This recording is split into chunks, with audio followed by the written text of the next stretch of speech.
Friday the 17th of January, 2025. First reading from the book of Hebrews. Brothers and sisters, while the promise of entering his rest still stands, let us fear lest any of you should seem to have failed to reach it. For good news came to us just as to them.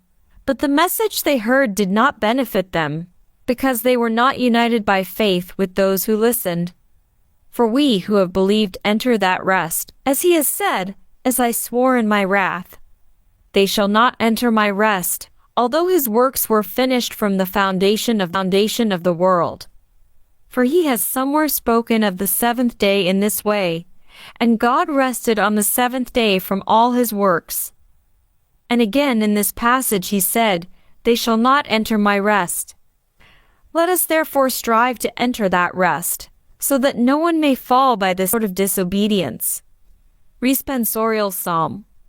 Never forget the deeds of the Lord, the things we have heard and understood, the things our fathers have told us. We will tell them to the next generation, the glories of the Lord and his might.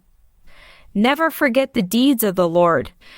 They should arise and declare it to their children, that they should set their hope in God and never forget God's deeds, but keep every one of his commands. Never forget the deeds of the Lord, so that they might not be like their fathers, a defiant and rebellious generation, a generation whose heart was fickle, whose spirit was not faithful to God. Never forget the deeds of the Lord. Gospel acclamation. Alleluia, alleluia. A great prophet has arisen among us, alleluia. Gospel.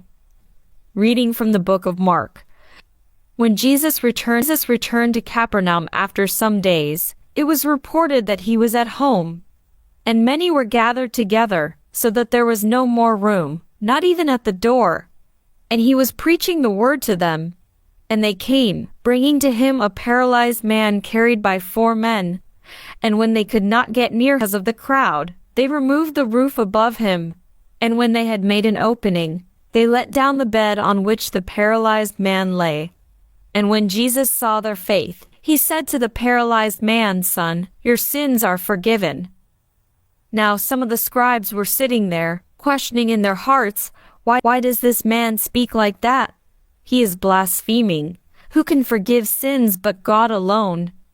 And immediately Jesus, perceiving in his spirit that they thus questioned within themselves, said to them, Why do you question these things in your hearts?